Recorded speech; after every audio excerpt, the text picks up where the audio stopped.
जुलाई के महीने में आप नर्सरी जाना चाहते हैं, लेकिन आप सोच रहे हैं वो कौन से फूलों वाले पौधे लगाए जाएं जिससे कि नवंबर दिसंबर तक लगातार फ्लावरिंग होता रहे और 3-4 महीने गार्डन हरा भरा रहे।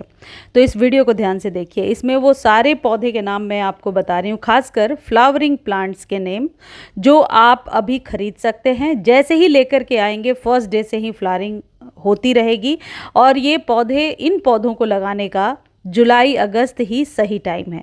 इनमें जो बहुत सारे ऐसे पौधे हैं जो बहुत ही पॉपुलर हैं और आपको एकदम पास के लोकल नर्सरी पर मिल जाएंगे। ये भी गुड़हल की ही एक वैरायटी है जो मैं आपको दिखा रही हूँ। ये पुणे वैरायटी है।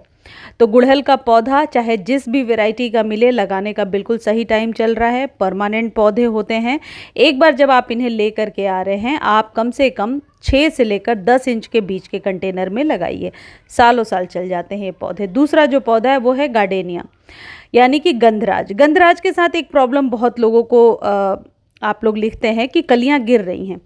तो गंधराज का एक ऐसा पौधा है जिसको थोड़े बड़े कंटेनर में लगाना होता है। ये छोटे कंटेनर में मैं नर्सरी से लेकर के जैसे लेकर आई थी वैसे ही आपको अभी दिखा रही हूँ, लेकिन अब ये पौधा मेरे पास बहुत ही बड़ा हो गया है।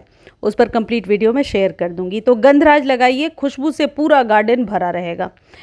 ये है मधुमालती, परमानेंट पौधा है। देसी वाली वैरायटी लेकर के आइए, बहुत अच्छी खुशबू आती है। इसमें फूल कैसे लाने हैं जाहिर है मैं ही आपको बताऊंगी आगे के वीडियोस में। इसमें सिर्फ मैं आपको ये बता रही हूँ कि वो कौन से फूलों वाले पौधे हैं जो गुच्छों में फूल देंगे। यदि मई जून की गर्मी में बिल्कुल गार्डन खाली हो गया था, पौधे सूख गए थे, तो जुलाई में ये ले आइए और लगातार फ्लावरिंग इसमें होती रहेगी। तो ये मधुमालती, जिसे रंगून क्रीपर कहते हैं, थोड़े बड़े कंटेनर में लगाइए। ये वही गार्डेनिया है। अब देखिए इतना बड़ा हो गया है। वो छोटा सा पॉट मैंने आपको दिखाया था, इसमें रोज़ ही नए पत्ते निकल करके आ रहे हैं। गार्डेनिया को जब आप अपने घर में लगा रहे हैं, गंधराज को, तो इस बात का ध्यान रखिए कि गर्मियों में पानी इसे ज़्यादा चाहिए। सुबह शाम दोनों टाइम वेल ड्रेनिंग सॉइल चाहिए और पानी सुबह शाम दोनों टाइम दीजिए। इसमें फ्लावरिंग लेने के लिए आपको पोटेशियम युक्त खाद देना होगा। पोटेशियम युक्त खाद के लिए आप केले के छिलके वाली खाद दे सकते हैं। यह है मोगरा। आपको पता ही है, मोगरा जैस्मिन की कोई भी वैरायटी लगाने का बिल्कुल सही टाइम है। लगातार नवंबर तक इसमें फ्लावरिंग होगी, गुच्छों में फूल खिलेंगे। तो मोगरे को अभी घर में लगा लीजिए।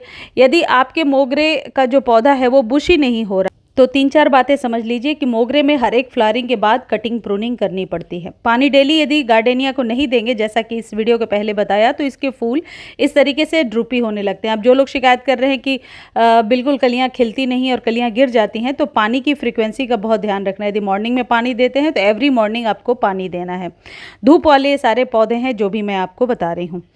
ये जो मोगरा है, यदि इसमें फ्लावरिंग नहीं हो रही है या पौधा जो है घना नहीं हो रहा है, तो 1-1 इंच बस ऊपर से प्रून कर देना है।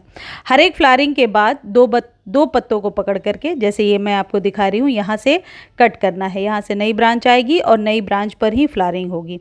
तो आप समझ चुके होंगे कि मोगरे को घना कैसे बनाना है। इन सब के खाद के लिए कि कौन सी खाद देनी है, ज़्यादा फ्लावरिंग कैसे ले सकते हैं, इस पर कंप्लीट वीडियो ऑलरेडी चैनल पर है। लिंक चाहिए तो आप मांग कर देख सकते हैं।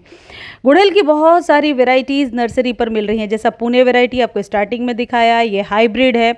देसी के 3-4 कलर्स आसानी से खरीद करके अभी आप लगा सकते हैं। गुलाब लगाइए, बटन रोज़, एक साथ बहुत सारे फूल खिलते हैं बटन रोज़ में, मैंने भी लगा रखा है। और गुलाब लगाने का बिल्कुल सही टाइम चल रहा है। बरसातों के बाद ये पौधा सेटल होने लगेगा और सर्दियों में खूब ज़्यादा फ्लावरिंग करता है। तो गुलाब के पौधे को सिर्फ चायपत्ती वाली खाद देनी है और काउडंग मैन्योर यदि आप लेकर के घर आते हैं तो 1-1 चम्मच 10 से 15 दिनों पर देते जाइए। एसिडिक सॉइल पसंद है इसे। अगला जो पौधा है ये हार श्रृंगार है, जिसे पारिजात कहते हैं। पारिजात के फूल बहुत ही सुंदर होते हैं, बहुत ही ज़्यादा आप कह सकते हैं बेनिफिशियल है। घर में ज़रूर लगाना चाहिए वास्तु के अनुसार भी।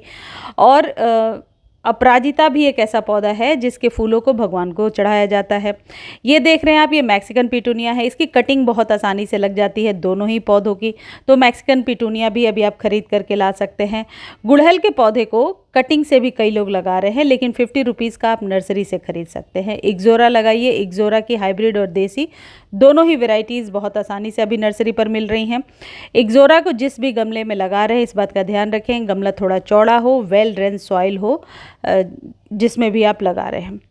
अगला जो पौधा है क्लैमिटिस, जिसे रंजाई का पौधा कहते हैं। देख रहे हैं ये बेलों वाला पौधा है, बहुत अच्छी खुशबू आती है। जिस जगह पे ये पौधा लगा होता है वहाँ खुशबू से भरा होता है। इसी तरीके से आप नाग चंपा लगा सकते हैं, इस तरीके से मुरैया लगा सकते हैं। कनेर का पौधा ज़रूर लगाइए।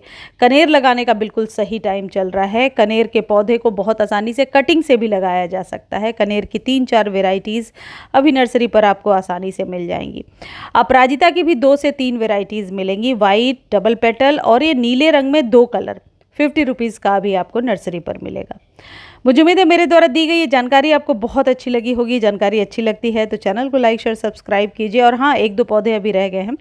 आप इस तरीके से ये जो आप देख रहे हैं अलमंडा लगा सकते हैं। मैं बताते बताते नाम ही भूल जाती हूँ। अलमंडा लगा सकते हैं। अलमंडा के 3-4 कलर्स अभी आपको मिलेंगे, बेल की तरह ग्रो हो जाता है।